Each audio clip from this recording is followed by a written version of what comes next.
இவ்வளவு நாள்ல நீங்க அந்த பத்திரத்தையே காமிச்சிட்டு போலாமே, உங்க மூல பத்திரத்தை காமிச்சிட்டு போயிருக்க வேண்டியதானே. பாருங்கப்பா, சிஎஸ்ஐ டயோசிஸ்ல மோதல், முறைகேடு, ஊழல் அப்படிங்கிறது இயல்பான ஒண்ணு. அதை நீங்க பிரிக்க முடியாதது. ஒரு பொய் செய்தியை நம்பி ஒரு காவல்துறையினர் மேலேயே இன்னைக்கு அரசு நடவடிக்கை எடுத்திருக்கு அப்படின்னு சொன்னா இது வன்மையா கண்டிக்கக்கூடிய விஷயமா இல்லையா, நீங்களே சொல்லுங்க. இந்த நிலையில தான் இப்பொழுது அயோத்தியாவை வரும்பொழுது அதை ஒட்டி இவர் ஒரு காங்கிரசினுடைய எம்எல்சி இந்த மாதிரி அவர் பேசுகிறார் அப்படின்னா அவருடைய பேசினுடைய பின்னணி இதோட தான் ஒட்டி நம்ம பார்க்க வேண்டும். அதானி நிறுவனத்துக்கு அந்த ஒரு வருஷம் செட்பேக் இல்ல அப்படின்னா இன்னைக்கு அந்த நிறுவனம் 2024 அது எங்க இருந்திருக்க வேண்டியது. அதை இன்னைக்கு நீங்க வேண்டுமென்றே இன்னைக்கு திட்டமிட்டு சீர்குலைத்த மாதிரி தானே இருக்கு.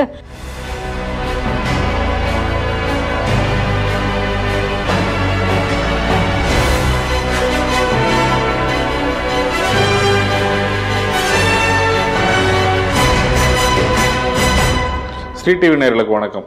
இன்று செய்திகள் சிந்தனை நிகழ்ச்சிக்கு உங்களை அன்புடன் வரவேற்கிறேன். இன்று நாம் சிந்திக்க இருக்கும் செய்திகள் எவை என்று பார்ப்போம். முரசொலி சொத்து ஆவணங்களை சமர்ப்பிக்க தமிழக அரசுக்கு நீதிமன்றம் உத்தரவு. தூத்துக்குடி சிஎஸ்ஐ டயோசிஸ் வழக்கம் போல் அடிதடி. பாஜகவில் இணைந்ததாக குற்றம் சாட்டப்பட்டு 2 காவல்துறையினர் சஸ்பெண்ட். கோத்ரா சம்பவம் போல் கர்நாடகத்தில் நிகழ வாய்ப்புள்ளது. காங்கிரஸ் சட்ட மேலவை உறுப்பினர் பேச்சு. செய்தி நிறுவன கட்டுரைகள் ஆதாரமாகாது. அதானி வழக்கில் நீதிமன்றம் தீர்ப்பு. இன்றைய செய்திகள் சிந்தனை நிகழ்ச்சியில் நம்முடன் தனது சிந்தனை கூறுவதற்கு அரங்கத்துக்கு வந்திருப்பவர் திருமதி பிரியா வெங்கட் அவர்கள். நேயர்கள் சார்பாக அவரை அன்புடன் வரவேற்கிறேன். வணக்கம் திருமதி பிரியா. வணக்கம் பாண்டிகுமார். திமுகவின் அதிகாரப்பூர்வமான நாளேடு முரசொலி. இந்த முரசொலி குறித்து கிட்டத்தட்ட 2019ஆம் ஆண்டு பல செய்திகள் வந்துள்ளன. குறிப்பாக அந்த முரசொலி இருக்கக்கூடிய இடம், அந்த இடம் கிட்டத்தட்ட பார்த்தீங்கன்னா 12 ஏக்கர் 1825 சதுர அடி. அந்த இடம் அப்போ 2019ஆம் ஆண்டு பாஜக மாநில நிர்வாகி இருக்கக்கூடிய சீனிவாசன் அவர் என்ன சொல்றாருன்னா, எஸ்சி ஆணையத்தில் ஒரு புகார் மனு கொடுக்குறார்.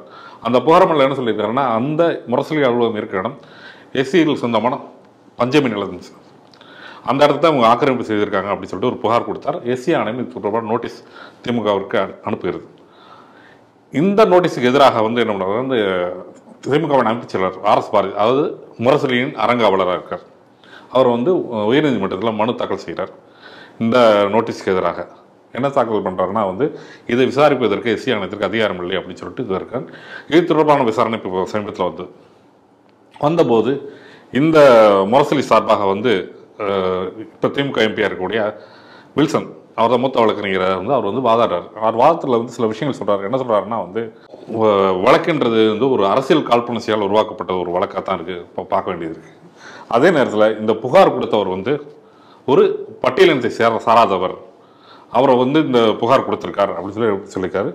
இன்னும் 2-3 பாயிண்ட் சொல்கிறாரு. அவர் என்ன சொல்கிறாருன்னா, பட்டியலின மக்களின் தொடர்பான வழக்குகளுக்கு மட்டுமே விசாரிக்கிறது எஸ்சி ஆணையத்திற்கு இருக்கே தவிர நிலம் தொடர்பான உரிமை எழுவதற்கும் இந்த ஆணையத்திற்கு இது எந்த அதிகாரம் இல்லைன்னு சொல்லி தன்னோட வாதத்தை வைக்கிறார். எஸ்சி ஆணையம் தொடர்பாக அவங்க வச்ச முன் வாதம் என்னன்னா, நாங்கள் பட்டியலின மக்களின் உரிமைக்காக மட்டும்தான் நாங்கள் அது வாதிட்டோம். அதே நேரத்தில் நிலம் தொடர்பான வழக்குகளை பொறுத்தவரைக்கும் எதுவும் நாங்கள் அதை செய்யலை, அவங்களோட உரிமையை மட்டும் நிலைநாட்டுவதற்காக மட்டுமே இந்த நோட்டீஸ் அனுப்பப்பட்டது அப்படின்றாங்க. இருதரப்பு வாதம் கேட்ட நீதிபதிகள் என்ன சொல்லியிருக்காங்கன்னா, தமிழக அரசு தொடர்பான ஆவணங்களை வரவேற்பதன் மூலமாக சமர்ப்பிக்க வேண்டும் சொல்லிட்டும் இன்று விசாரணை நடப்பதாகவும் வழக்கை ஒத்திவைத்துள்ளார். இந்த செய்தி எடுப்பாங்க. முரசொலி நிலம், அதாவது முரசொலியினுடைய மூலப்பத்திரம், அதற்கு இனியாவது ஒரு விடை கிடைக்குமா? ஏன்னா அது மிகப்பெரிய ஒரு ரகசியமாகவே இத்தனை நாளாக இருந்து கொண்டிருக்கிறது. ஏன்னா எல்லாருமே கேட்டுட்டு இருக்கிற ஒரே கேள்வி என்ன, முரசொலியை பார்த்து கேட்கக்கூட கேள்வி என்னன்னா, மூலப்பத்திரம் எங்கே அப்படிங்கிற ஒரு கேள்வி தான் முன்வைத்தார்கள் கடந்த தேர்தலில் கூட. ஆனால் இதுவரைக்கும் அதற்கு திமுக சரியான ஒரு பதிலை சொன்னதாக தெரியவில்லை. என்ன சொல்றாங்க, ஆரம்பத்திலிருந்து நாங்கள் ஒரு மாதவன் நாயர் சம்திங் அவரிடமிருந்து இந்த நிலத்தை நாங்கள் வாங்கி தான் வைத்திருக்கிறோம் அப்படின்னு சொல்லிட்டு இருக்காங்களே தவிர அதற்கான ஆவணங்களை இதுவரைக்கும் எங்கும் இவர்களை காட்டவில்லை. முதல்ல. ரெண்டாவது, இந்த வழக்கில் நம்ம பொறுத்த வரைக்கும் எந்த அளவுக்கு திமுகவை நம்ம குற்றவாளி என்று நம்ம பார்க்கிறோமோ அதே அளவுக்கு இன்னைக்கு அதிமுகவும் இதில் ஒரு தவறு செய்திருக்கிறதாக தான் நான் பார்க்கிறேன். காரணம் என்ன அப்படின்னு சொன்னா, கடந்த அரசு இருந்த பொழுதே இந்த வழக்கு அப்படிங்கிறது, இந்த குற்றச்சாட்டு என்பது வந்தாச்சு. இந்த ஆணையம் அப்பொழுதே அதை விசாரிக்க தொடங்கியது. அப்பொழுதே தமிழக அரசு இந்த ஆவணத்தை வெளியிட்டு இருக்கலாமே, ஏன் அப்போ EPS இந்த ஆவணத்தை வெளியிடவில்லை என்கிற கேள்வி நமக்கு இன்னும் முன்னாடி இருக்கிறது. இது எந்த காரணத்தின் அடிப்படையில் அவர் இதுவரை அதை வெளியிடாமல் இருந்தார்? வெளியிட்டிருந்தால் அன்றைக்கே இந்த பிரச்சனை என்னன்றது ஒரு தீர்வுக்கு வந்துடும். ஆனா இது வரைக்கும் அவர் அதை குறித்து எதுவும் வெளியிடவில்லை. இது குறித்து திருமாவளவனோ மற்ற போராளிகளோ இது குறித்து எதையும் வாய் திறந்து பேசவும் இல்லை. எந்த போராட்டங்களையும் பெரிய அளவுல நடத்தவில்லை. இன்னும் சொல்லப்போனா இந்த போராட்டத்தை முன்னெடுத்து நடத்தி கொண்டிருந்தது தடா பெரியசாமி அவர்கள் மட்டும்தானே தவிர இதுக்கு பெரிய அளவுல இந்த இன்னைக்கு சொல்லிக்கொள்ளக்கூடிய சோகால்டு நாங்க தலித் போராளிகள் அப்படிங்கிற யாரும் இதுக்கு பேசக்கூட இல்லை என்பதை நாம் பார்க்கிறோம். இந்த நிலையில தான் இந்த வழக்கு இங்க வந்திருக்கும் பொழுது எனக்கு ஒரு என்ன அப்படின்னு சொன்னா, இப்ப வில்சன் அதுல ஆஜராகி அவர் பேசுறாரு. அவர் 2 விஷயத்த அதில் சொல்லியிருக்கார். நமக்கு அதில் கொஞ்சம் ஆச்சரியமா சில விஷயங்களை பேசுறாரு. அவர் என்ன சொல்றாரு, முதல்ல இந்த வழக்கு உள்நோக்கம் கொண்டது, அரசியல் உள்நோக்கம் கொண்டது. அது ஏன் அரசியல் காழ்ப்புணர்வு கொண்டது அப்படின்னு சொல்லியாச்சு அப்படின்னு சொன்னா, அவர் இந்த சமுதாயத்தை சேர்ந்தவர், அதாவது ஆதி திராவிட சமுதாயத்தை சேர்ந்தவர் இந்த வழக்கை போடவில்லை, வேறு ஒருவர் இந்த வழக்கை போட்டிருக்கிறார்கள், அதனாலேயே இது காழ்ப்புணர்ச்சி கொண்டது அப்படின்னு சொல்றார். நம்ம கேள்வி என்ன அப்படின்னு சொன்னா, இப்போ ஒரு தப்பு நடக்குது அப்படிங்கிறத பார்க்கும் பொழுது அது யாராக இருந்தா என்ன, யார் வேணா வழக்கு தொடுக்கலாமே, யார் வேணா அதுக்கான புகாரை கொடுக்கலாமே. இப்ப அவங்களே தான் புகார் கொடுக்கணும், அவங்களே தான் போராடணும்ன்றது இல்லையே. ஏற்கனவே இந்த சமுதாயத்திற்காக போராடியவர்கள்லாம் யார் என்று பார்த்தால், தீண்டாமைக்கு எதிராக போராடியவர்கள்லாம் பார்த்தால் வெவ்வேறு சமுதாயத்தை சேர்ந்தவர்கள் எல்லாம் போராடி இவர்களுக்கு பல நியாயங்களை பெற்றுக் கொடுத்திருக்கிறார்களே. இப்ப நம்ம அந்த சனாதன ஒழிப்பு மாநாடு நடத்தினாங்க, அதுல போய் நம்ம உதயநிதி போய் கலந்துகிட்டாரு. அப்ப அந்த உதயநிதி போய் கலந்துட்ட போது அதுக்கு முன்னாடி உதயநிதி என்ன சொன்னார், நான் கிறிஸ்தவன் என்பதில் பெருமை கொள்கிறேன்னு எல்லாம் சொன்னாரு. அப்ப நீங்களே போயிட்டு அந்த சனாதன ஒழிப்பு மாநாடுல போய் நீங்க கலந்துட்டீங்க, உங்களுக்கும் அதுக்கு என்ன சம்பந்தம், நீங்க தான் கிறிஸ்தவர்னு சொல்லிட்டீங்க, உங்களுக்கு இந்து மதம் பிடிக்காது, உங்களால அதை ஏற்றுக்கொள்ள முடியாது, அப்படிங்கும் பொழுது நீங்க எதுக்கு சனாதன ஒழிப்பு மாநாடுல போய் கலந்துக்கணும்?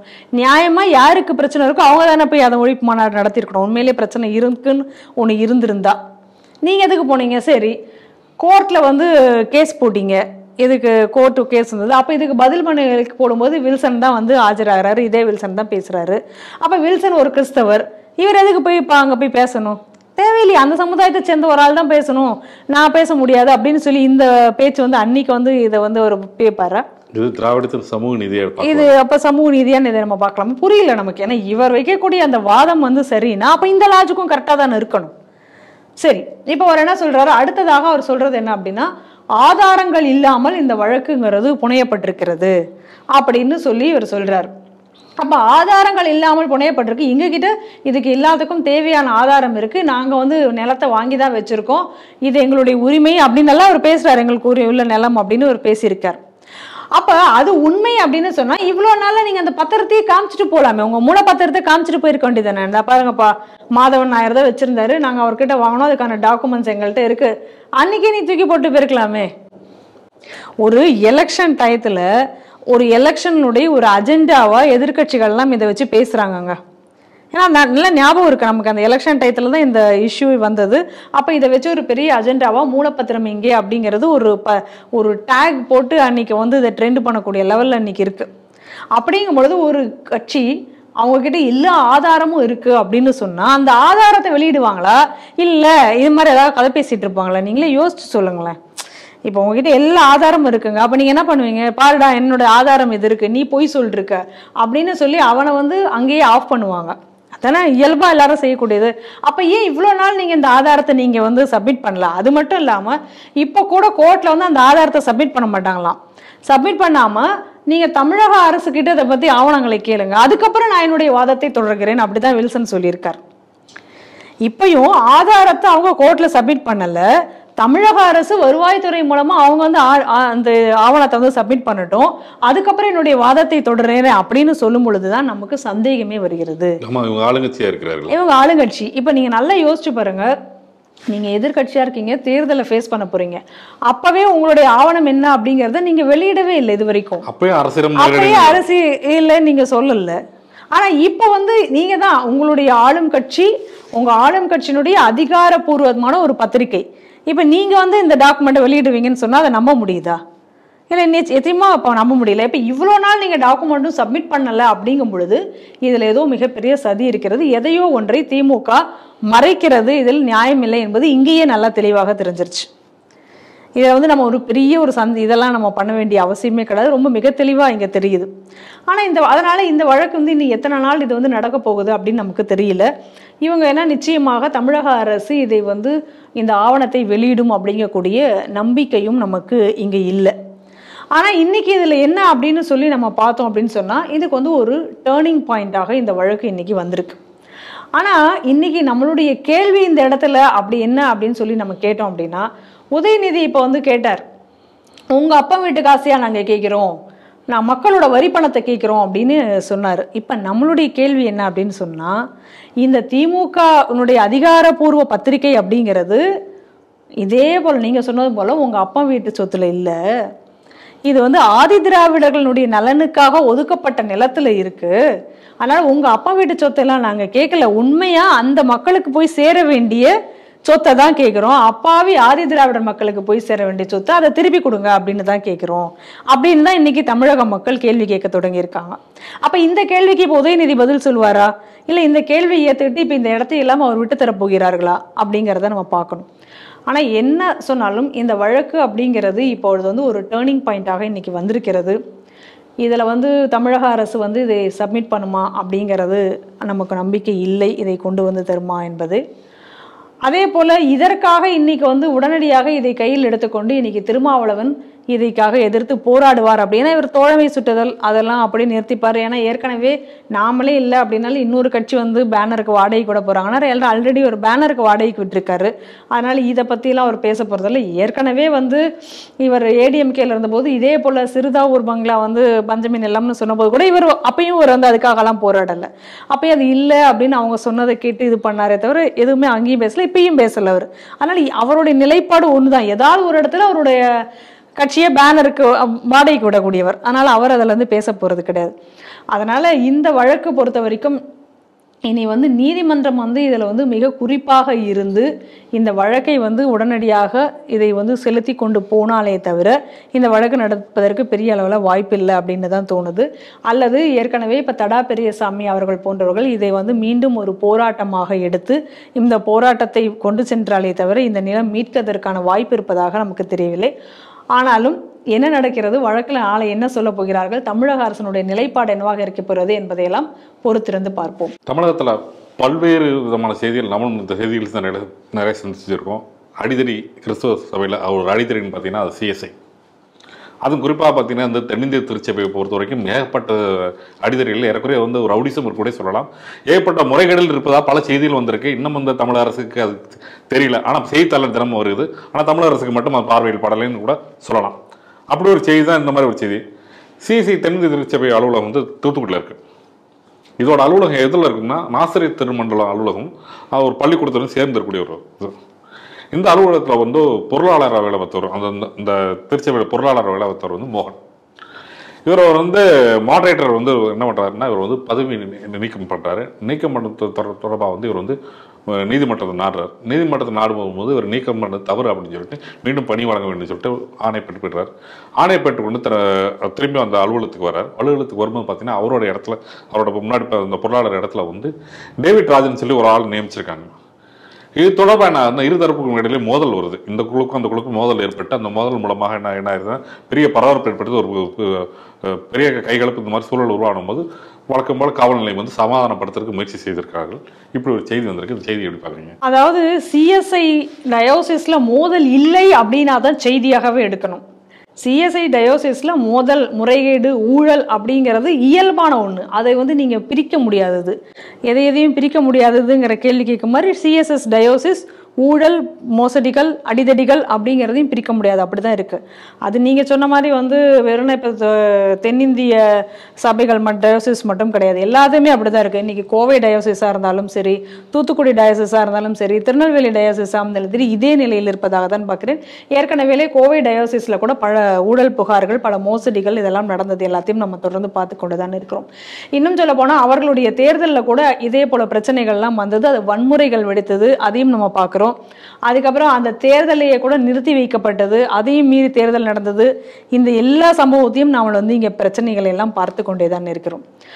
ஆனால் இதுவரைக்குமே வந்து இதுக்கு எந்த தீர்வும் வந்து தமிழக அரசு இதில் எந்த இதுவும் மூக்கை நுழைத்ததாக நமக்கு தெரியவில்லை. இதில் இன்னொரு கூத்து என்ன அப்படின்னா, இப்போ இன்னைக்கு சிறுபான்மை ஆணையத்தினுடைய தலைவராக இருக்கக்கூடிய பீட்டர் அல்ஃபோன்ஸ் கூட இவங்க கிட்ட போய் பேசுறாரு. இந்த ஒரு மீட்டிங்ல பேசுற ஒரு வீடியோ நான் இன்னைக்கு சமீபத்தில் பார்த்தேன். அதில் என்ன சொல்றாருன்னா, நீங்களாம் சண்டை போட்டுக்காம சமாதானமாக இருங்கள் அப்படின்னு எல்லாம் கூட சொல்றாரு. அப்ப இவ்வளவு பிரச்சனைகள் நடந்து கொண்டிருப்பது இவர்களுக்கு தெரியாமலாக இருக்கிறது. எதனால இந்த பிரச்சனைகள் இந்த டயோசிஸ்ல அதிகமாக இருக்கு? ஒரே ஒரு பிரச்சனை, ஒரே ஒரு காரணம் தான். காரணம் என்னன்னா பணம், பதவி, அதிகாரம். இதுதான் அங்க. ஏன்னா இவங்க என்ன பண்றாங்க, கிறிஸ்தவ மதத்தினுடைய பெயரால், மத நம்பிக்கையினுடைய பெயரால கிறிஸ்தவ மக்களிடமிருந்தும் மற்ற மக்களிடமும் நிறைய பணத்தை வாங்கி அதை சொத்துக்களாக சேர்த்து நிறைய அறக்கட்டளைகளை உருவாக்கி அதில் மூலமாக பள்ளிக்கூடம் நடத்துது, அது செய்யறது, அதை வைத்துக்கொண்டு மதம் மாற்றும் செயல்களை செய்வது அப்படின்னு சொல்லி தொடர்ந்து இவர்கள் பல வேலைகளை செய்து வருகிறார்கள். இந்த மக்களிடமிருந்து பெறப்பட்ட இந்த பணத்தில் பெரிய பெரிய அறக்கட்டளைகள்லாம் உருவாக்கி இன்னைக்கு பெரிய பெரிய அளவில் இன்னைக்கு பெரிய செல்வந்த படைத்த டயோசிஸ்களாக இவைகள் மாறிவிட்டன. அப்ப இந்த பணத்தை, இந்த சுகத்தை அனுபவிப்பது யார்? இதுல தான் இவங்களுக்குள்ளார போட்டியே. இதை அனுபவிப்பது யார்? இதை எப்படி பண்ணுவது? இதுதான் இங்க நடந்துட்டு இருக்கக்கூடியது. அப்ப இவ்வளவு வன்முறைகள், இவ்வளவு விஷயங்கள், எவ்வளவு அதிகார துஷ்பிரயோகங்கள் இதுக்குள்ளார நடந்திருக்கு அப்படிங்கிறத நம்ம பார்க்கிறோம். ஆனா ஏதாவது ஒண்ணுலையாவது இத்தனை வன்முறை சம்பவங்கள் நடந்திருக்கின்றன அப்படின்னு சொல்லி எந்த பாதிரியாவது இதுவரைக்கும் தண்டிக்கப்பட்டிருக்கிறார்களா நீதிமன்றத்தால? இது வரைக்கும் இல்லையே. ஏதாவது ஒரு 2 கேஸை நம்ம பார்க்கணும், அவ்வளவுதானே தவிர மற்றபடி டு லார்ஜ் நீங்க எடுத்தீங்க அப்படின்னு சொன்னா அந்த ஊழல் புகார்களை மட்டுமே நீங்க கோடி கோடியான ஊழல் புகார்களை இவர்கள் செய்திருக்கிறார்கள். அதை நம்ம தனியா லிஸ்ட் அவுட் பண்ண ஒரு டாக்குமெண்ட்ரியே நம்ம இதை வச்சு போடலாம். அந்த அளவுக்கு இவங்களை பார்த்தீங்கன்னா ஒரு சிஎஸ்ஐயினுடைய இந்த பேராயர், ஆயர்னு சொல்றாங்களே, இவங்க எல்லார் பேர்லயும் இன்னைக்கு புகார்கள் இருக்கதை நம்மளால பார்க்கலாம். அப்ப இப்ப சமீபத்துல எடுத்துக்கோங்க, இந்த எம்பி ஞானதிரவியம் ஒரு வன்முறை செயல்ல அவர் ஈடுபட்டாரு, இதெல்லாம் நடந்தது. இது வரைக்கும் அந்த எம்பி ஞானதிரவியம் மேல ஏதாவது நடவடிக்கை எடுக்கப்பட்டதா? இன்னும் அவர் திமுக எம்பியாக தானே தொடர்ந்து கொண்டிருக்கிறாரு. ஆனா அதே நேரத்துல பாருங்க, கோவில்கள்ல முறைகேடுகள் நடந்து விட்டன, அதனால நாங்க கோவில்களை அரசுடைமையாக்குகிறோம், அதனால நாங்க அறநிலைத்துறை கோவிலை எடுத்துக்கிறது, அதையெல்லாம் ரெகுலேட் பண்ணுது அப்படின்னு சொல்றவங்க ஏன் இந்த டயோசிஸ்களை இதுவரைக்கும் இவர்கள் எடுக்கவில்லை? எடுத்திருக்கணும் இல்ல நியாயமா? இவங்க தானே சொல்றாங்க, சேகர் பாபு அடிக்கடி சொல்றாரு, எங்கு முறைகேடு நடந்தாலும் அந்த முறைகேடுகளை சரி செய்வதற்குத்தான் இந்த அரசாங்கம் இருக்கிறது, அந்த எந்த முறைகேடுகளையும் இந்த அரசாங்கம் ஏற்றுக்கொள்ளாது பேசுறாங்கல்ல, மேடைக்கு மேடை பேசுறாங்கல்ல. அப்ப இவர் கூட போய் கிறிஸ்துமஸ் விழாலாம் கலந்துட்டு அல்லையோ அப்படின்னு எல்லாம் போய் சொல்றாரு. அப்ப அந்த கிறிஸ்துமஸ், அந்த கிறிஸ்துவ டயோசிஸ்கள் நடக்கிற பிரச்சனைகள்லாம் இவங்க கண்ணுக்கு தெரியாம இருக்கா? அப்ப ஏன் இது வரைக்கும் எந்த டயோசிஸையும் நாங்கள் கையில் எடுக்கிறோம் அப்படின்னு சொல்லி ஏன் எடுக்கல? எடுத்து இதெல்லாம் சரி செய்யப்படும், இந்த முறைகேடுகளுக்கு இனி வழிவகுக்க முடியாது அப்படின்னு ஏன் இது வரைக்கும் சொல்லலை? செய்திருக்கலாமே, ஏன் இது வரைக்கும் அதை செய்யல? ஏன் அந்த துணிவு இங்கே அவர்களுக்கு வரவில்லை? அப்ப ஒண்ணும் இல்லை பாருங்க, திருவண்ணாமலை கோவில், அந்த திருவண்ணாமலை கோவில்ல கியூவை கரெக்ட் பண்ணி ரெகுலேட் பண்ணிட்டு இருக்காங்க ஒரு பெண் காவல் அதிகாரி. அதுல தன்னுடைய ஆள் சாமியை பார்க்கறதுல கொஞ்சம் விலகி நிற்க சொல்லிட்டாங்க, அப்படி மறைத்து நிற்பதை விலகி நிற்க சொன்னதாங்கிறதுக்காக திமுக நிர்வாகி அந்த பெண் காவல்துறை அதிகாரியை கை நீட்டி அடிக்கிறார். இது வெட்ட வெளிச்சமாக எல்லா மக்கள் முன்னிலையும் நடக்கிறது. ஆனால் இந்த சம்பவத்திற்காக இதுவரைக்கும் அவர் மேல எந்த நடவடிக்கையும் எடுக்கப்படவில்லை. இதுக்கு இந்த முன்னாடி இன்னைக்கு போராட்டங்கள்லாம் நடத்திட்டு இருக்காங்க. ஆனா அதே சமயத்துல இதே கோவில்ல ஏதோ ஒரு சின்ன விஷயங்கள் நடக்கும் பொழுது உடனே கோவில்ல முறைகேடு நடந்து விட்டது அப்படின்னு சொல்லி கூறக்கூடியவர்கள் இந்த மாதிரியான விஷயங்களுக்கு ஏன் எந்த நடவடிக்கையும் எடுப்பதில்லை? இன்னைக்கு நியாயமா என்ன பண்ணியிருக்கணும்? இன்னைக்கு தூத்துக்குடி டயோசிஸாக இருக்கட்டும், அல்லது திருநெல்வேலி டயோசிஸாக இருக்கலாம், அல்லது கோயம்புத்தூர் டயோசிஸாக இருக்கலாம், இங்கே நடந்த ஊழல்கள் விட்டு வெளிச்சமாகி கோர்ட்டு வரைக்கும் வழக்குகள் போய் எவ்வளவு பிரச்சனைகள் இங்கே நடந்திருக்கின்றன. இது வரைக்கும் எந்த டயோசிஸையாவது இன்னைக்கு அரசாங்கம் நாங்கள் எடுத்துக்கொள்வோம், இதை நாங்கள் ஒழுங்குபடுத்த போகிறோம் அப்படின்னு சொல்லி இன்னி வரைக்கும் கிளம்பியிருக்காங்களா? இது வரைக்கும் ஏதாவது ஒன்னையா நம்மளால காமிக்க முடியுமா? 1867 கோவில்களையும் எதையோ எடுத்தாங்க போன வருஷம் 2022 எடுத்தாங்க. இப்ப இன்னும் எவ்வளவு எடுத்துட்டு இருக்காங்கன்னு தெரியாது. அங்க எல்லாம் என்ன சொன்னாங்க, முறைகேடுகள் நடக்கின்றன அப்படின்னு. ஏன் இப்போ சிதம்பரத்துல கோயிலுக்குள்ள போயிட்டு அது பொது தீட்சிதர்களால் நிர்வகிக்கப்படுகிற அந்த இடத்துல போயிட்டு அவங்க அங்க 30 முறைகேடுகள் நடந்திருக்கிறது, பில்டிங் கட்டிட்டாங்க, அதை பண்ணிட்டாங்க, பேரிகேடை போட்டாங்க, அப்படி இப்படின்னு சொல்லிட்டு நீங்க போயிட்டு அங்க உள்ள அதை நாங்கள் இப்போ நாங்க எடுப்போம் எங்க கையில அந்த கோவிலை, எப்படியாவது HRNC கீழே அந்த சிதம்பரம் கோவிலை கொண்டு வர வேண்டும் அப்படின்னு சொல்லி நீங்க அதற்கு மேல அடுக்கடுக்கான குற்றச்சாட்டுகளை வைத்துக்கொண்டு வழக்குகளை தொடர்ந்து கொண்டு வருகிறீர்கள் அல்லவா? அப்போ உங்களுக்கு ஏன் இதுல அந்த துணிவு ஏன் வரல அப்படிங்கறதுதான் நம்முடைய கேள்வி. அப்ப அதை நீங்க இங்க செஞ்சிருக்கணும் இல்ல? இவ்வளோ பணம், இவ்வளோ இது விஷயங்கள் நடந்து கொண்டிருக்கும் பொழுது, இவ்வளோ எத்தனையோ பெண் பாலியல் புகார்கள் நடந்த வண்ணம் இருக்கின்றன. அதை வைத்துக்கொண்டு வேலை, அவங்களுக்கு அந்த ஸ்கூலில் டீச்சர்ஸ் வேலை போகிறதெல்லாம் அதனுடைய அடிப்படையிலே நடக்கின்றனங்கிற புகார்களும் கூட இருக்கின்றன. ஏன், எதன் அடிப்படையிலும் இவர்கள் ஏன் நடவடிக்கை எடுக்கவில்லை? அப்போ சிதம்பரம் கோவில் மேலே மட்டும் இவர்கள் நடவடிக்கை எடுக்க வேண்டிய அவசியம் என்ன? நாங்கள் போய் உடனடியாக அந்த கோவிலை நாங்கள் கைப்பற்றுவோம் அப்படின்னு சொல்லிட்டு. அப்போ ஆனால் அதே நேரத்தில் இவர்களுமே கோவிலுக்குள்ளாரே வந்து கழிப்பறையவே கட்டுவார்கள். கோவில், எந்த கோவிலையும் கட்டுமானங்கள் எதையும் செய்யக்கூடாதுன்னு சொல்லும் பொழுதும் அவங்க கட்டுவார்கள். அனைத்து கோவில்களிலையும் எந்தெல்லாம் இன்னைக்கு வந்து பெரிய பெரிய கோவில்களோ அது எல்லாத்தையும் ஏஎஸ்ஐ கையில் கொடுக்க வேண்டும் என்று சொன்னதுக்கு அப்புறமும் கொடுக்காமல் அவர்கள் கையில் வைத்து கொண்டிருப்பார்கள். ஆனால் அதே நேரத்தில் இந்த மாதிரியான சர்ச்சை ஊழல்களையும் கண்டுகொள்ள மாட்டார்கள். இன்னைக்கு அதுதான் நிலவரம் தமிழகத்தில். அதே நேரத்தில் இன்னொரு விஷயத்தையும் பார்க்கணும். கோர்ட்டுகள் வந்து பல விஷயங்களுக்கு வந்து சுமோட்டோவாக எடுக்கிறது, பல வழக்குகளை எடுத்து பல நிதிகளையும் சரிப்படுத்துகிறோன்னு சொல்கிறாங்களா. அப்போ இந்த சர்ச்சு ஊழல்கள், இவ்வளோ பிரச்சனைகள் நடந்து கொண்டிருக்கின்றன. அப்போ இந்த சர்ச்சு மேலே, இந்த டயோசிஸ் மேலே எல்லாம் சுமோட்டோவாக வழக்கெடுத்து இவையெல்லாம் அரசுடைமையாக்கப்படும் என்று ஆணையிடுமா நீதிமன்றம்? நீதிமன்றத்தையும் நம்ம கேட்கணும்ல. இன்னைக்கு வந்து அவங்க திடீர்னு கேட்பாங்க, கோவில்கள்லாம் வந்து யாருக்கும் சொந்தம் இல்லை அப்படின்னு அதிரடியாக கோவில்கள்லாம் வந்து நீதிபதிகள்லாம் திடீர்னு சொல்லுவாங்க, நீதிமன்றம்லாம் சொல்லுவோம்.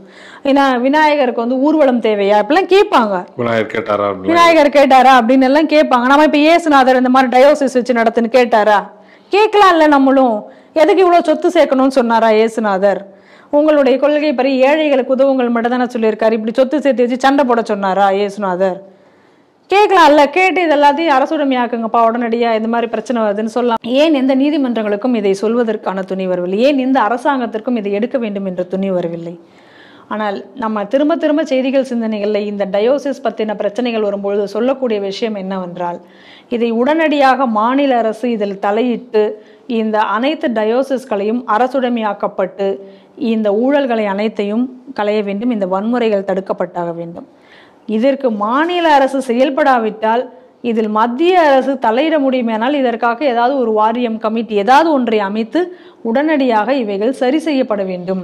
ஏன்னா இது வந்து இது ஏதோ இந்த டயோசிஸ்குள்ளே உள்ள பிரச்சனைகள்னு தாண்டி இது தேசத்திற்கே நாளைக்கு மிகப்பெரிய பிரச்சனையாக வருவதற்கான வாய்ப்புகளும் இருக்கின்றன என்பதையும் இதை நாம் புரிந்து கொள்ள வேண்டும். என் மக்கள் யாத்திரையில் வந்து 2 காவல்துறை சிறப்பு உதவி ஆய்வாளர் SSI 2 பேர் வந்து நாகப்பட்டினத்தில் வந்து உறுப்பினர் சேர்க்கை முகாம் நடந்துட்டுருக்கு. மற்றும் மோடி அரசின் நலத்திட்டங்களையும் அதோட தொடர்பான விவரங்களை குறித்து மக்களுக்கு கூறுவதற்காக முகாம் நடத்திட்டு இருக்காங்க. அந்த முகாமில் என்ன நடக்குதுன்னு சொல்லி எட்டி பார்த்தது போது அது தொடர்பான ஃபோட்டோ வந்து சமூக வலைதளத்தில் பரவி இருக்கு. இது தொடர்பாக இருக்கக்கூடிய அந்த 2 காவல்துறை சிறப்பு உதவியாளர் 2 பேருமே வந்து என்ன இருக்காங்கன்னா பணியிட மாற்றம் செய்திருக்காங்க. இது தொடர்பாக அண்ணாமலையும் அறிக்கை விட்டிருக்கார். ஒரு பொது விஷயத்தில் வந்து ஒரு கூட்டமாக இருக்கக்கூடிய ஒரு இடத்துல வந்து காவல்துறை விசாரிப்பது என்பது ஒரு நடைமுறையாக இருக்கக்கூடிய ஒரு விஷயம். அப்படி அவர்களை வந்து பார்த்தது வந்து ஏதோ பிஜேபியில் இணைந்து விட்டதாக வந்து ஒரு தகவலை பரப்பி அவரை பணியிட மாற்றம் செய்தது வந்து வன்மையாக கண்டிக்கத்தக்கது சொல்லி அறிக்கை விட்டுருக்கார்.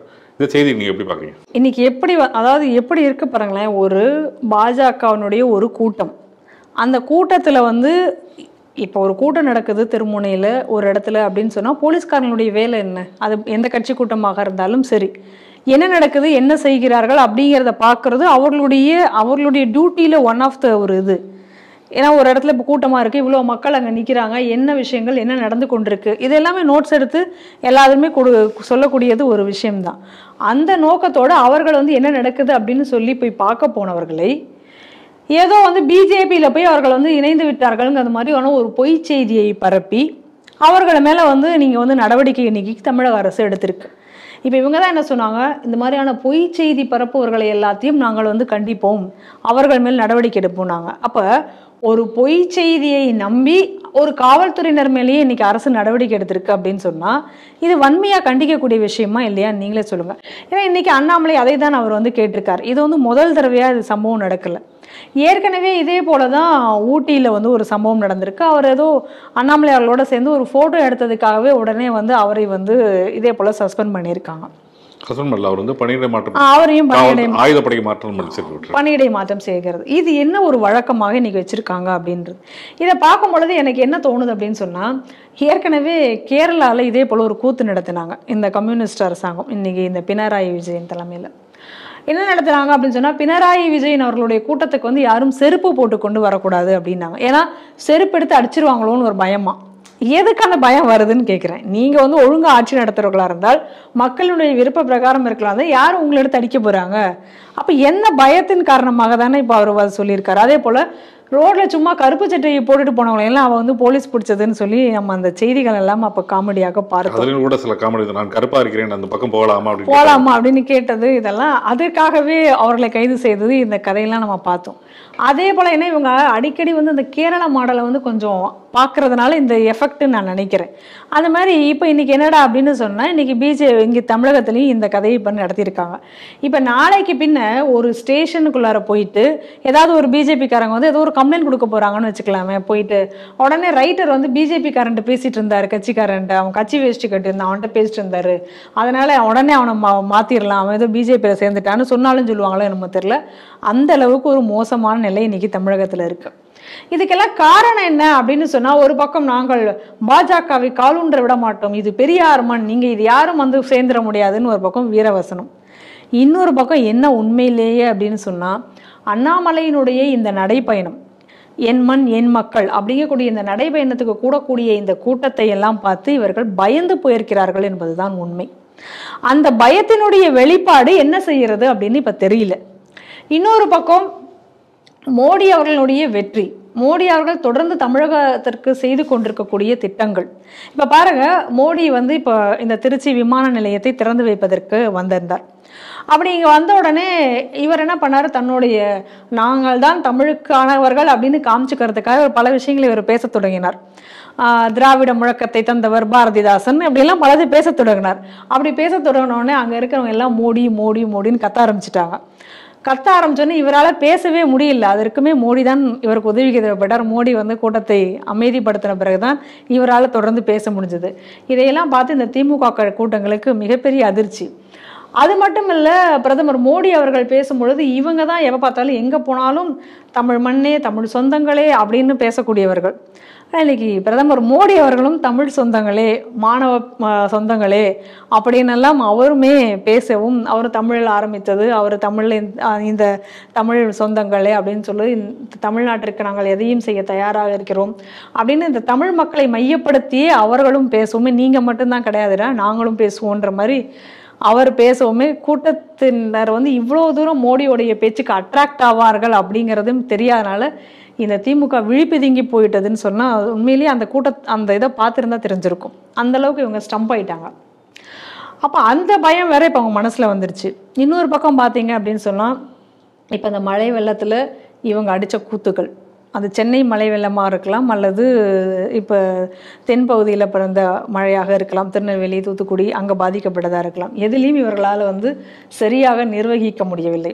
அது மட்டும் இல்லாமல் இவங்க பேசாமையாவது இருந்திருக்கலாம். இவங்க வேறு பேசி பேசியே அந்த ஒரு பழமொழி சொல்லுவாங்க, தவளை தன்வாயால் கெடும். அந்த மாதிரி இவங்க வந்து இந்த மழை நீர் இதை நாங்கள் முடிச்சிட்டோம், 95% முடிச்சிட்டோம், 98% முடிச்சிட்டோம், இத்தனை கோடி செலவிட்டோம் எல்லாம் சொல்லி எதுவுமே இல்லை அப்படிங்கிற ஒரு நிலைமை வந்த உடனே அவங்க பேசி அவங்களுக்கே அது எதிராக போனது.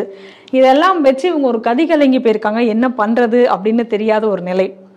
அதனால இப்ப என்னடா பண்ணலாம் அப்படிங்கும் பொழுது இந்த சமயத்துல பார்த்து மோடி அவர்கள் வேற வராரு, இன்னொரு பக்கம் அண்ணாமலை கூட்டத்துக்கு கிடைக்கக்கூடிய வெற்றி, எல்லாத்தையும் பார்த்து இன்னைக்கு திமுக மிரண்டு போயிருக்கிறது. எதை செய்தால் இன்னைக்கு பிழைக்கலாங்கிற நிலையில ஏதோ பண்ணிட்டு இருக்காங்க. இப்ப பாருங்களேன், சம்மந்தமே இல்லாம ஃபாரஸ்ட் டிபார்ட்மெண்ட் ஒரு கேஸ் போடுது.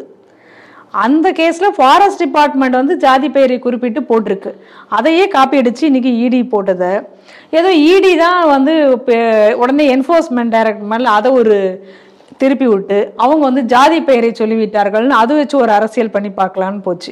கடைசி அதுலேயும் ஃபெயிலியர். ஏன்னு கேட்டா, யார் வந்து நிர்மலா சீதாராமனை வந்து பதவியிலிருந்து தூக்க வேண்டும் என்று பேசினாரோ அவங்களுடைய ஒய்ஃபை தான் இப்போ இதுக்கு கேஸ் போட்டிருக்காங்க அப்படிங்கிற செய்தியில் இவங்க யாருன்னா இவங்க பின்னாடியிலிருந்து இயங்கக்கூடியது திமுக தான் அப்படிங்கிறதெல்லாம் இன்னைக்கு வெட்ட வெளிச்சமாகி விட்டது. அப்போ இது மாதிரி ஒரு விஷயத்துலையும் இப்படி தேவையில்லாமல் எக்ஸ்போஸ் ஆகி கொண்டிருக்கக்கூடிய நேரத்தில் இப்போ இவர்களுக்கு என்ன செய்வது என்று தெரியாத ஒரு நிலை. அதனால எதை பார்த்தாலும் பயம்.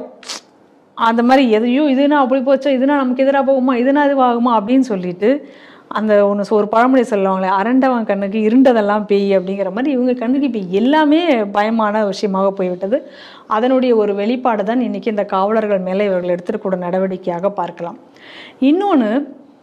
இன்னொரு விஷயம், இன்னொரு ஆங்கிள் இதை பார்க்கணும் அப்படின்னு சொன்னால், இது டோட்டலாக ஒரு ஜனநாயக முறைக்கு விரோதமானது அப்படிங்கிறதையும் நம்ம இதில் பார்க்கணும். காரணம் என்ன அப்படின்னு சொன்னால், இந்த மாதிரி ஒரு சின்ன சின்ன விஷயங்களுக்கு தேவையில்லாமல் அவர்கள் மேலே வழக்கு, இந்த வழக்கில் அவங்க ஒரு இந்த வழக்காக இதை வரும்பொழுது இந்த பதவி இந்த கேஸ் வந்து ஒரு நிற்க போகிறது கிடையாது. அவர்களுக்கு மீண்டும் அந்த பதவி கிடைக்க போகிறது அப்படிங்கிறது வேற விஷயம். ஆனால் இந்த மாதிரி பண்ணியதனுடைய விளைவாக என்னன்னா, நாளைக்கு உண்மையாக ஒரு வழக்கை பாஜக எடுத்து கொண்டு சென்றால் கூட அதற்கு வந்து பேசுவதற்கு காவலர்களோ இல்லை மற்ற அரசு அதிகாரிகளோ தயங்கக்கூடிய ஒரு சூழ்நிலை உருவாக்கி வைத்திருக்கிறார்கள். அதாவது அரசு அதிகாரிகளை மிரட்டி வைக்கிறது, இவங்களுக்கு சாதகமாக மட்டும்தான் அவங்க இருக்கணும் அப்படிங்கிற மாதிரி மிரட்டுதல், ஒரு இன்டைரக்ட் மிரட்டல் ஒன்றே இதன் மூலமாக அவர்கள் விடுத்து வைத்திருக்கிறார்கள். அதனால் இது முற்றிலும் ஜனநாயகத்திற்கு விரோதமாக நடந்து கொண்டிருக்கிறார்கள்.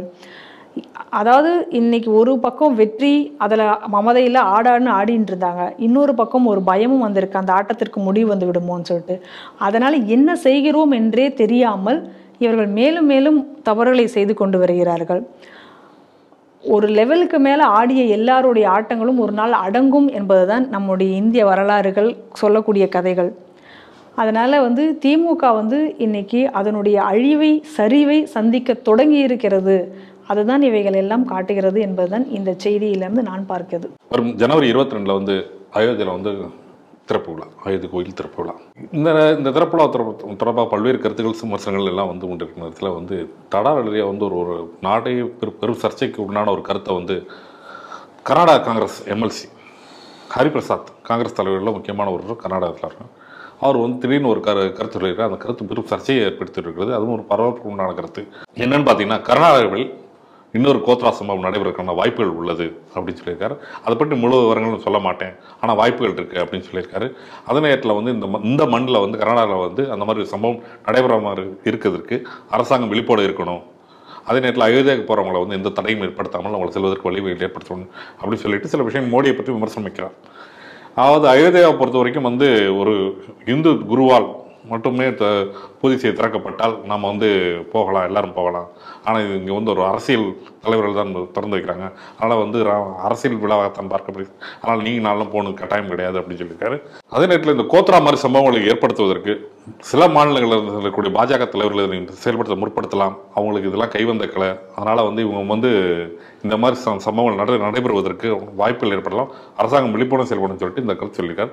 இந்த செய்தி நீங்கள் எப்படி பார்க்குறீங்க? காங்கிரஸ் அரசாங்கம் கர்நாடக மாநிலத்தில் ஆட்சிக்கு வந்ததில் இருந்தே இந்த மாதிரியான போக்கு அப்படிங்கிறது அதிகரித்து கொண்டு போவதை நம்மளால் பார்க்க முடிகிறது. ஏற்கனவே வந்து மங்களூரில் வந்து ஒரு 2 துலுக்கான வந்து கோவிலுக்குள்ள அத்துமீறி நுழைந்ததை நம்ம பார்க்கிறோம். அதற்கான பின்னணி என்ன என்று இதுவரைக்கும் கண்டறியாமல் இருக்கிறது. இதையெல்லாம் அந்த சம்பவங்களை பார்க்கிறோம். அது மட்டும் இல்லாமல் சித்தராமையா அவர்கள் வந்தவுடனே, அவர்கள் பதவியேற்ற உடனே என்ன சொன்னார், பருதாவிற்கு நீ தடை இல்லை அப்படிங்கிறதை சொன்னதை நம்ம பார்க்குறோம். ஆனால் உடனடியாக அதற்கு பயங்கர எதிர்ப்பு கிளம்பின உடனே அதை பின்னாடி வாபஸ் பெற்றதையும் நம்ம பார்க்குறோம். சமீபத்தில் தான் அந்த மங்களூரு பகுதியில் வந்து ஒரு ஆட்டோ குண்டுவெடிப்பும் நடந்தது. அதையும் பார்க்கிறோம். அது மட்டும் இல்லாமல் ஏற்கனவே மங்களூரு பொறுத்த வரைக்கும் அதிக அளவில் வந்து இந்து தலைவர்கள் கொல்லப்பட்டிருக்கக்கூடிய சம்பவங்களும் அந்த பகுதியில் தொடர்ந்து நடந்தது. பிஎஃப்ஐனுடைய ஆதிக்கம் எப்படி இருந்தது, இதையெல்லாம் நம்ம ஏற்கனவே பார்த்துருந்தோம். அது மட்டும் இல்லாமல் இவர்கள் ஆட்சிக்கு வருவதற்கு முன்னாடியே இவர்களுக்காக நாங்கள் அந்த சலுகையை தருவோம், இந்த சலுகையை தருவோம்னு சொல்லிட்டு எந்த அளவுக்கு இவர்கள் வந்து இந்த சிறுபான்மையினர் பாசத்தோடு வெறும் ஒரு ஓட்டு வங்கிக்காக நடந்து கொண்டார்கள் என்பதை எல்லாத்தையும் நம்ம ஏற்கனவே பார்க்கிறோம். இந்த நிலையில தான் இப்பொழுது அயோத்தியாவை வரும்பொழுது அதை ஒட்டி இவர் வந்து ஒரு காங்கிரஸினுடைய எம்எல்சி வந்து இந்த மாதிரி அவர் பேசுகிறார் அப்படின்னா அவருடைய பேசினுடைய பின்னணி இதோட தான் ஒட்டி நம்ம பார்க்க வேண்டும். இப்போ இந்த விஷயத்தை அவர் பேச வேண்டிய அவசியம் என்ன? அதே நேரத்தில் நம்ம இன்னொரு விஷயத்தை பார்க்கணும். ஏற்கனவே கண்ணூரில் வந்து ஒரு ரயில் ஒரு பெட்டி மட்டும் எரிக்கப்பட்டது. அந்த சம்பவத்தை நம்ம பார்க்குறோம்.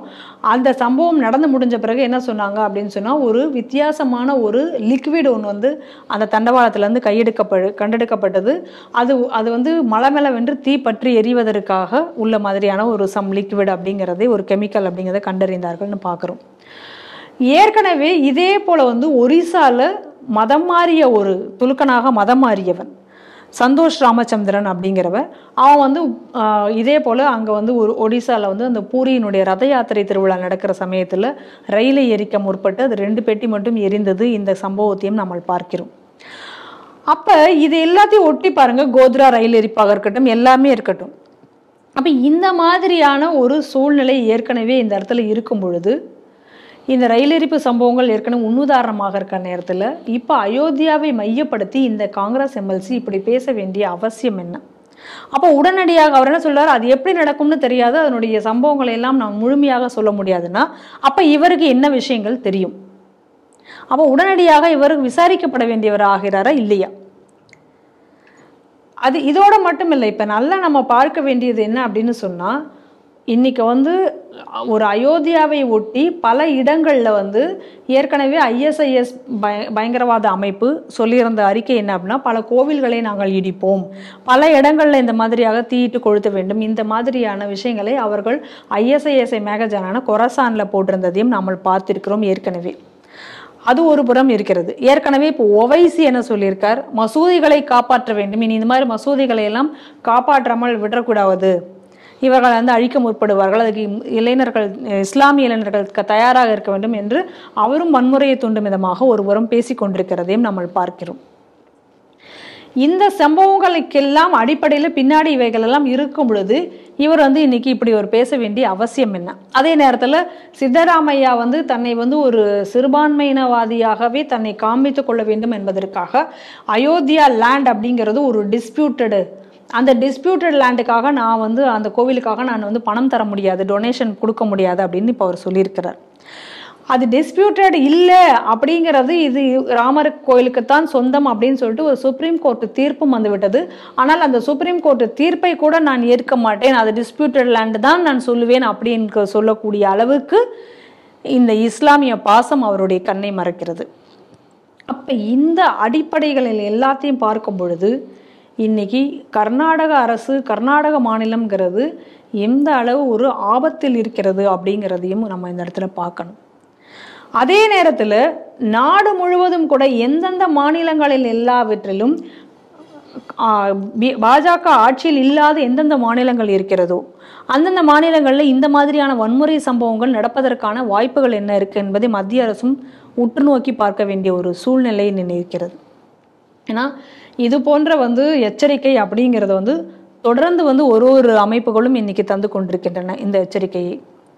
இந்த மாதிரி எங்கே கொளுத்தப்படும், எந்த கோவில்கள் இடிக்கப்படும். இன்னொன்று, சமீபத்தில் தமிழகத்தில் பிடிக்கப்பட்ட பயங்கரவாதிகள் எல்லாம் அவங்களுடைய சொன்ன வாக்குமூலத்தில் கோவில்களை வந்து நாம் இடிக்க வேண்டும், அந்த கோவில்களில் கூட இப்போ நம்ம திருவண்ணாமலை கோவில் இந்த மாதிரி மிகப்பெரிய கோவில்களினுடைய லிஸ்ட்டுகளை கூட அந்த கொரசான் புக்கில் இருந்ததாக கூட நாம் செய்திகளை எல்லாத்தையும் பார்த்தோம். அதனால் மிகப்பெரிய ஒரு சதி செயலை வந்து நாடு முழுவதும் எந்தெந்த மாநிலங்களில் இவர்களுக்கு வாய்ப்பு இருக்கிறதோ அதில் செய்வதற்கு, அரங்கேற்றுவதற்கு தயாராக இருப்பார்கள் அப்படி என்பதைத்தான் இன்னைக்கு வந்து இதை காமிக்கிறது. அதனால இவருடைய பேச்சு அப்படிங்கிறது ஏதோ ஒரு சாதாரணமாக ஒரு அரசியலுக்காக, ஒரு இஸ்லாமிய பயங்கரவாதத்தினும் இஸ்லாமியர்களுக்கு ஆதரவாக பேசுவதற்காக அவர் பேசிய பேச்சாக இதை நாம் எடுத்துக்கொள்ளக்கூடாது. இதை உடனடியாக இவருடைய பேச்சை வந்து எதனால் இப்படி அவர் பேசுகிறார் என்பதற்கு அவர் என்ஐஏவால் விசாரிக்கப்பட வேண்டும். ஏன்னா நீங்கள் ஏற்கனவே பாகல்பூர் கலவரத்தை நீங்கள் மனதில் வைத்து பார்க்கும் பொழுது அதில் வந்து பல காங்கிரஸ் கட்சிக்காரர்களுக்கு தொடர்பு இருந்தது அப்படிங்கிறது அதுக்கு பின்னாடி தெரிய வந்தது. அதனால ஒரு அரசியலுக்காக மத கலவரங்களை வந்து ஏற்படுத்துறதுக்கு பின்னணியிலிருந்து செயல்படுவதற்கு காங்கிரஸ் எந்த அளவும் தயங்காது. இப்ப உத்தரப்பிரதேசத்துல கூட நடந்த ஒரு பிரச்சனையில கூட எப்படி வந்து இந்த காங்கிரஸ் அரசாங்கம் பின்னாடி இருந்த ஒரு கலவரத்திற்கு செட் பண்ணாங்க, பிரியங்கா காந்தி போனது, இந்த விஷயங்களை எல்லாம் பார்க்கிறோம். கடைசியாக அதற்கு வந்து மாலதீவ்ஸ்ல இருந்து PFI வழியாக அதற்கு ஃபண்டிங் பண்ணது, இது எல்லாத்தையும் நம்ம பார்க்கிறோம். அதனால இன்னைக்கு இருக்கிற சூழ்நிலையில இந்த மாதிரியான ஒரு வேலையை வந்து செய்வதற்கு இந்த கட்சி தயங்காது அப்படிங்கக்கூடிய ஒரு நிலைப்பாடு தான் இந்த செய்தியிலிருந்து நமக்கு தோன்றுகிறது. அதனால மத்திய அரசும் எந்தெந்த மாநிலங்களில் இது மாதிரியான சென்சிட்டிவ் மாநிலங்கள் அப்படி என்று இருக்கிறதோ அவைகளில் கூடுதல் கண்காணிப்பும் இருக்க வேண்டும். அவர்களை வந்து கூடுதலாக பாதுகாக்க வேண்டிய ஒரு சூழ்நிலை இன்னைக்கு வந்து மத்திய அரசுக்கு இருக்கிறது. மிகுந்த விழிப்புணர்வுடன் செயல்பட வேண்டிய ஒரு நேரமாக இது இருக்கிறது. இன்னொரு விஷயம் என்ன அப்படின்னா, இதன் மூலமாக இந்துக்கள் அதிக அளவில் அயோத்தியாவுக்கு சென்று இதை வந்து ஒரு பெரிய விழாவாக நடத்தி பெரிய விழாவாக அடைந்து விடக்கூடாது, அதற்காக இந்துக்களை மிரட்டும் விதமாகவும் இந்த காங்கிரஸ் எம்எல்சி பேசியிருக்கிறார். அதோட அவர் வந்து இஸ்லாமிய பயங்கரவாதிகளை தூண்டும் விதமாகவும் பேசியிருக்கிறார். உடனடியாக அவர் மேல் நடவடிக்கை எடுக்கப்பட வேண்டும். உலக பணக்கார வரிசையில் வந்து டாப் 10 ஆர்டரில் வந்து 2023 அதானி அவர்கள் இருந்தார். அதாவது அதானி அம்பானி உங்களாம் வரிசையாக இருக்கும்போது இந்தியாவுக்கு ஒரு மிகப்பெரிய பெருமையாக இருந்துச்சு. ஏற்கனவே 3-4 இந்த இடத்துல உள்ள ரேங்கிங்கில் இருந்த மாதிரி ஒரு இது இருந்தது. இந்த நிலையில் பொறுத்த வரைக்கும் என்னன்னா, இந்த நிலையை மாற்றுவதற்காக வந்துச்சோ இல்லையோ தெரியல. ஒருவேளை அவர்களுக்கு உண்டான என்னன்னு தெரியல. ஏன்னா எப்பயுமே வந்து அமெரிக்கர்களுக்கு பொறுத்த வரைக்கும் உலகை ஆள்வது அப்படி ஒரு எண்ணமாக இருக்கலாம். அந்த மாதிரி இருக்கிற சூழ்நிலையில் பொறுத்த வரைக்கும் வருது ஹிடன்பெர்கோட அறிக்கை. இந்த அறிக்கையை பொறுத்த வரைக்கும் இந்த ஹிடன்பெர்க் யாருன்னு பார்த்தீங்கன்னா வந்து ஒரு இன்வெஸ்ட்மெண்ட் ரிசர்ச் ஃபார்ம்ஸ். இது வந்து என்ன பண்ணுதுன்னா, அதானியை பற்றி ஒரு அறிக்கையை வந்து வெளியிடுறாங்க. இந்த அறிக்கை வந்த பிறகு அதானியோட நிலைப்பாடு அதனோட ஷேர்ஸ் எல்லாம் தலையீடாக மாறுகிறது, இறக்கத்தை சந்திக்கிறது. அவரோட உலக பணக்கார வரிசையிலேருந்து தன்னுடைய லிஸ்ட்லேருந்து தன்னுடைய ஒரு படி கீழே இறங்கிறார். அந்த நிலைக்கு அளவுக்கு அந்த அறிக்கை உண்டான செய்திகள் தாக்கத்தை ஏற்படுத்துகிறது. இந்த அறிக்கையில் என்ன சொல்கிறாங்கன்னா பார்த்தீங்கன்னா, அதானி கம்பெனி வந்து போலி ஷெல் கம்பெனிஸ் எல்லாம் உருவாக்கி வந்து தன்னுடைய ஷேர்ஸை வந்து உயர்த்தி காட்டியிருக்காங்க. இது ஏகப்பட்டதோட இது பின்னாடி காலத்தில் வந்து பெரிய பெரிய நட்டத்தில் போகும் அப்படிங்கிற மாதிரி ஒரு ஜோடனையாக இருக்கக்கூடிய ஒரு அறிக்கையாக பார்க்கப்படுது சில இன்வெஸ்டர்ஸ் மூலமாக. இந்நிலையில் பொறுத்த வரைக்கும் இது தொடர்பாக வந்து வழக்கு வந்து உச்சநீதிமன்றத்துக்கு போகுது. உச்சநீதிமன்றம் என்ன பண்ணுறது, இது தொடர்பாக 6 பேர் கொண்ட ஒரு குழு அமைக்கிறாங்க. இந்த குழுவை விசாரித்து 2023 ஆண்டே வந்து உடனே வந்து அவங்க அறிக்கையை சமர்ப்பிக்கிறாங்க. ஏன்னா இந்த ஹிடன்பெர்க் அறிக்கை வருது ஜனவரி மாதம். அவங்க உடனே அதே ஆண்டை வந்து உங்கள் அறிக்கையை சமர்ப்பிக்கிறாங்க. அதே நேரில் அந்த உச்சநீதிமன்றம் சொல்லுதுன்னா, இது தொடர்பாக வந்து வழக்கை செபி விசாரிக்கலாம் அப்படின்னு சொல்லுது. அந்த நேரத்தில் ஒரு வழக்கு போகுது, செபி மேல் நம்பகத்தன்மை இல்லை அப்படின்னு சொல்லும்போது உச்சநீதிமன்றம் இந்த வழக்கில் சொல்கிறாங்க. என்ன சொல்கிறாங்கன்னா, செபி மேலே முழு நம்பகத்தன்மை இருக்கிறது அப்படின்னு சொல்லிட்டு தன்னுடைய வரைமுறை என்ன, உச்சநீதிமன்றத்துக்குண்டான வரைமுறை என்ன, செபியான வரைமுறை என்ன எங்களுக்கு நல்லா தெரியும் அப்படின்னு சொல்லிட்டு உச்சநீதிமன்றம் சொல்கிறது. இந்நிலையில் வந்து பார்த்தீங்கன்னா, இப்போ வந்து தீர்ப்பு வந்து பார்த்தீங்கன்னா வந்து செபி முழுமையாக அந்த வந்து வழக்கை விசாரிக்கலாம் அப்படின்னு சொல்லிட்டு மொத்தம் 22 வழக்கில் செபி வந்து 20 வழக்கில் முடித்திருக்கு. மீதமுள்ள 2 வழக்கில் 3 மாத காலத்தில் முடிக்கணும் அப்படின்னு சொல்லிட்டு இந்த தீர்ப்பு வந்திருக்கு. இந்த தீர்ப்பு வந்தோடனே தன்னுடைய எக்ஸ் தளத்தில் வந்து அதானி வந்து என்ன போட்டிருக்காருன்னா வந்து இது நீதி கிடைத்த ஒரு வெற்றி அப்படின்னு சொல்லி போட்டு கடைசி ஒரு வார்த்தை சொல்லியிருக்காரு. இவர் இந்தியாவின் வளர்ச்சிக்கு எங்களோட படிவான வாய்ப்புகள் எங்களுக்கு இருக்கு, அதனால வந்து ஜெய்ஹிந்த் சொல்லிட்டு அவர் முடிக்கிறார். இந்த செய்தி நீங்க எப்படி பாக்குறீங்க? அதாவது இந்த ஹிடன்பெர்க் அவங்களுடைய அந்த கட்டுரை வெளியில வந்த உடனேயே அவங்களுடைய ரிசர்ச் ஆர்டிக்கல் அப்படின்னு அவங்க அதை சொல்லிக்கிறாங்க. அது வெளியில வந்த உடனேயே அதானியினுடைய பங்குகள் வீழ்ச்சி அடைகின்றன. காரணம் என்ன அப்படின்னு சொன்னா, போலியான ஷெல் கம்பெனிகளை உருவாக்கி இவர்கள் வந்து வேண்டுமென்றே அவங்களுடைய இன்புட் அந்த கிரெடிட் எல்லாம் ரொம்ப அதிகமாக காமிச்சிருக்காங்க அப்படின்னு சொல்லி பல குற்றச்சாட்டுகளை இவர்கள் வைத்து தான் அந்த இதை வந்து எழுதுறாங்க.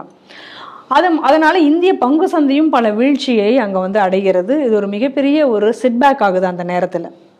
அப்போ இன்னைக்கு கோர்ட் வழங்கியிருக்கக்கூடிய தீர்ப்பு என்ன அப்படின்னு சொல்லி நம்ம பார்க்கும் பொழுது, இன்னைக்கு கோர்ட் என்ன சொல்லியிருக்காங்க, அவங்களுக்கு வந்து ஒரு கிளீன் சீட் அப்படி கொடுத்துருக்காங்க. அந்த மாதிரியான விஷயங்கள் எதுவும் நடைபெறவில்லை.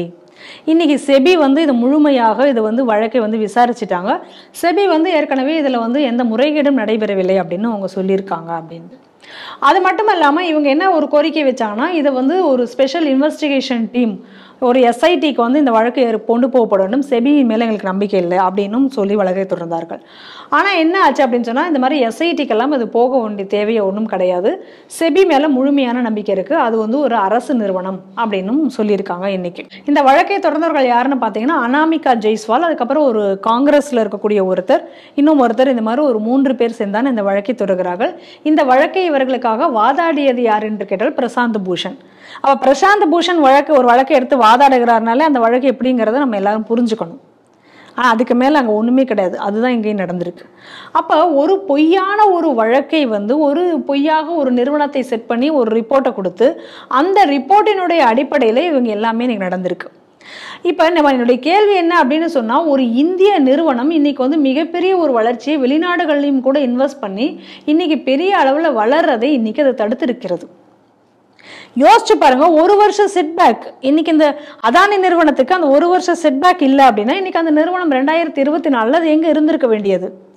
அதை இன்னைக்கு நீங்க வேண்டுமென்றே இன்னைக்கு திட்டமிட்டு சீர்குலைத்த மாதிரி தானே இருக்கு. அப்ப வெளிநாடுகள்ல இருந்து நம்ம நாட்டுக்கு நிறுவனம் வந்து இன்வெஸ்ட் பண்ணி அதனுடைய வளர்ச்சி எல்லாம் வரும் பொழுது நம்ம இங்க இருக்கக்கூடியவர்கள் வரவேற்கிறார்கள். ஆனா அதே நேரத்துல ஒரு இந்திய நிறுவனம் மிகப்பெரிய அளவுல வெளிநாடுகள்ல போய் வளரும் பொழுது அதற்கு எதிரான செயல்பாடுகள்ங்கிறது எந்த அளவுக்கு நம்ம நாட்டுக்குள்ளாரையே தொடங்குகிறதுங்கிறத பாருங்க. இதற்கு இன்னொரு சிறந்த உதாரணம் பார்த்தீங்கன்னா ஸ்டெர்லைட் எடுத்துக்கலாம்.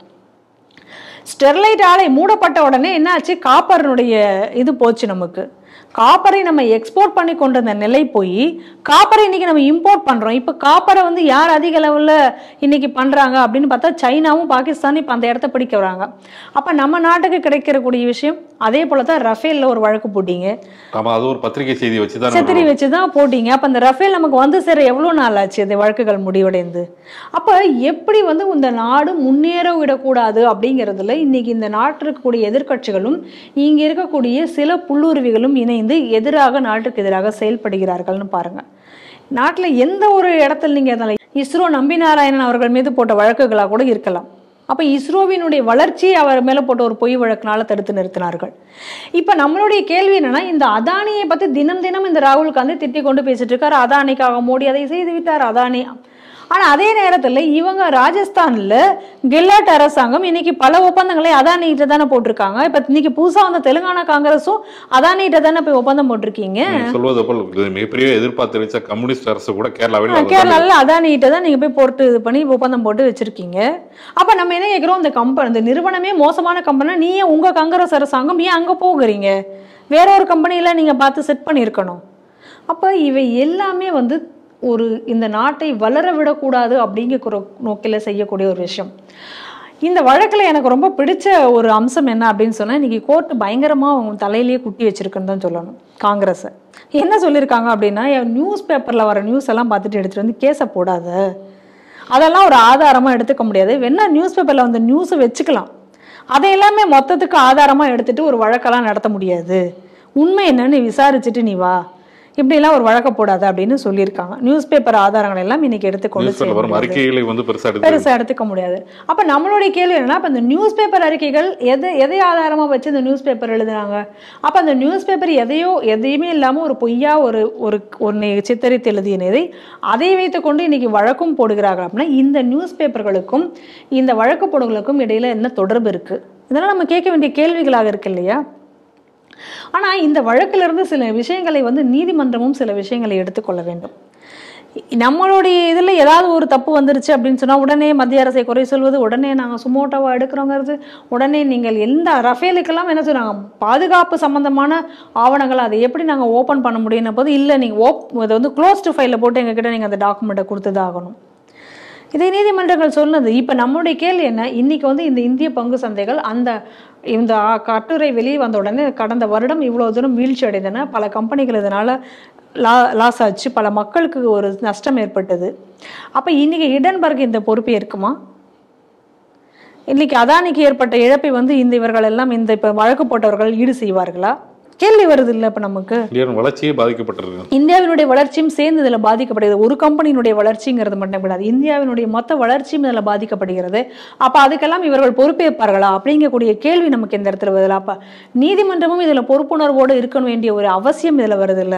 ஏன்னா ஒரு நீதிமன்றத்தை வந்து ஒரு டூலாக வைத்துக்கொண்டு அதன் மூலமாக இந்தியாவுக்கு எதிராக ஒரு சதி செயல்களை செய்வதற்கோ இல்லை இந்திய பொருளாதாரத்தை சீரழிப்பதற்கோ அது உபயோகப்படுத்தி விடக்கூடாது என்கக்கூடிய ஒரு ஆதங்கமும் இந்த செய்தியை நம்ம பார்க்கும்போது வருகிறது. அதனால் நீதிமன்றங்களும் இதுல விழிப்புணர்வோடு இருக்க வேண்டும் என்கக்கூடிய ஒரு நிலைப்பாடும் நம்ம எடுக்க வேண்டியதா இருக்கு. மத்திய அரசுமே கூட இந்த மாதிரியான விஷயங்கள் வரும்போது மிகவும் ஒரு விழிப்புணர்வோடு செயல்பட வேண்டிய ஒரு அவசியமும் இந்த செய்தியை நம்ம பார்க்கும்போது தெரிகிறது. அதானிக்கு இன்னைக்கு இவர்களுக்கு கிடைத்திருக்கக்கூடிய ஒரு மிகப்பெரிய வெற்றி இந்த விஷயம் அப்படி என்பதுதான் நம்ம இதை பார்க்க வேண்டி இருக்கிறது. இந்திய நிறுவனங்கள் இன்னைக்கு வந்து மிகப்பெரிய அளவுல வெற்றி அடைந்து கொண்டிருக்கின்றன. இந்த வெற்றியை வந்து சகிக்க முடியாத இவர்கள் இது போன்ற பல விஷயங்களை இன்னும் தொடர்ந்தும் செய்து கொண்டுதான் இருப்பார்கள். ஆனால் இந்திய நிறுவனங்களும் கூட இதுல வந்து இன்னும் கொஞ்சம் விழிப்புணர்வோடு இருந்து செயல்பட வேண்டிய ஒரு நேரம் என்பதையும் நம்ம இதுல பார்க்க வேண்டியதாக இருக்கிறது. நன்றி மேடம். நன்றி. இன்று இடம்பெற்ற 5 செய்திகளும் நீங்கள் வந்து ஆடியோ வடிவில், அதாவது ஸ்பாட்டிஃபைல பாட்காஸ்டாக நீங்கள் கேட்கலாம்.